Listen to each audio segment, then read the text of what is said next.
నీ శోధన పక్కోడికి బరువు, సొంత కుటుంబానికి కూడా ఒక్కొక్కసారి నువ్వు పడుతున్న బాధ అది చాలా నీచంగా కనిపించి ఉండొచ్చు. ఒక్కొక్కసారి నువ్వు అనుభవిస్తున్న ప్రతి వేదన అది నిన్ను ప్రేమించే వారికి కూడా ఒక్కొక్కసారి ఇబ్బంది అవ్వచ్చు. కానీ దేవుని వాక్యం సెలవిస్తుంది, అతడు నన్ను ప్రేమిస్తున్నాడు కనుక నేను అతన్ని ఏం చేస్తాను, తప్పిస్తాను. ఇవాళ నిజంగా ఇక్కడ కూర్చొని ఆలోచించండి. మీకు శోధన వస్తే మిమ్మల్ని ఎవరు తప్పిస్తారయ్యా?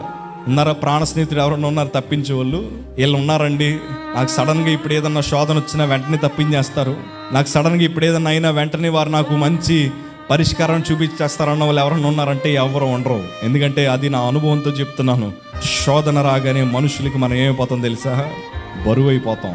అయ్యా నేను మాట అంటాను, నీ దగ్గర ఆస్తున్నంతసేపు బెల్లం చుట్టూ ఈగలు తిరిగినట్టు తిరుగుతారు అందరూ.